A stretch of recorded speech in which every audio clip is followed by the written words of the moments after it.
आम का पेड़ लगाएंगे तो अगले दिन तो आम नहीं आता है, आपको 5 साल लगता है। हर चीज़ के लिए समय है, तो इन्वेस्टमेंट में भी वैसा ही है। आज आप पैसा डालते हो अच्छा खासा एक इंडेक्स फंड में, वो 3-4 साल तक रुकना पड़ेगा, तभी आपको उसको फ़ायदा मिलेगा। अगले ही दिन मेरे को ना करोड़पति बनना है करके कोई सोचते हैं, वो निवेश नहीं करते, वो लालच दिखा रहे हैं। लालच बुरी बात है। बदलना दुनिया की रीति है। जब मूवमेंट होता है, बदलाव आते रहता है।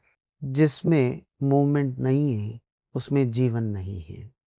सो जब बदलाव दुनिया की रीति है, उसको स्वीकार करके समय के साथ और समय के अनुसार हमें भी नियत को छोड़ना नहीं। वो तो कायम रहेगा, वैसे का जैसा था वैसे ही रहेगा। लेकिन जैसा वो सामना करते हैं, वो तरीके को बदलते बदलते हमें भी जाना पड़ता है। पत्थर बहुत मिलते हैं, हीरे बहुत कम। हीरे को ढूंढ के ही निकालना पड़ता है, तो वो खोज में हैं हम। जब आप हीरे करके सोच के ले आते हैं, कभी कभार कांच भी आता है। समुद्र मंथन करते वक्त अमृत के पहले विष ही आया था, तो विष आना अनिवार्य है। तो जब अच्छा कंपनी लाने की आप कोशिश में हो, एक हाथ इधर उधर गलत कंपनी भी आता है, वो नाम खराब करने की कोशिश भी करता है।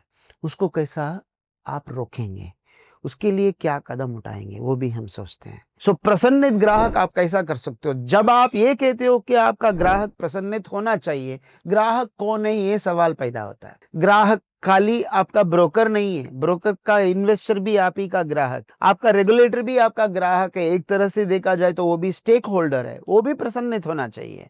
आपका बोर्ड आपका ग्राहक है, वो भी प्रसन्नित होना चाहिए। आपका एम्प्लॉइज प्रसन्नित होना चाहिए।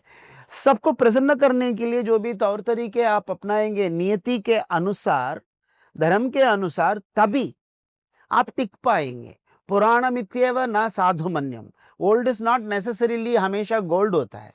आप 150 साल थे, इसका मतलब ये नहीं है कि अगले और 150 साल आप रहेंगे। रहना है तो दुनिया के साथ आपको चलना पड़ेगा। चलना है तो दूसरों को क्या चाहिए वो सोच के वो देने की कोशिश करना चाहिए, with in the rules of law, with in the 4 walls of law. जब आपके सामने एक उद्देश्य है, वो स्वार्थ के द्वारा ना आता है, तो आपके पास पूरा दुनिया में जितना भी एनर्जी है आ जाता है, क्योंकि उसमें स्वार्थ नहीं है ना।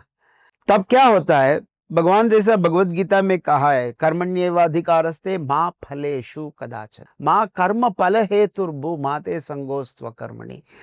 अंत में भगवान कहते हैं कि आप माते संगहा अस्तु अकर्मणि, चुप मत बैठे रहो। खाली पुकड़ ऐसे ही बैठे रहा, कुछ काम नहीं किया, ऐसा नहीं है। समाज सेवा के लिए अगर कुछ करते रहेंगे जिसमें स्वार्थ नहीं है, उसमें तो हमेशा एनर्जी मिलते रहता है। जब काम ही आपको एनर्जी देता है, थकावट आएगा ही नहीं। यही सीक्रेट है इसमें।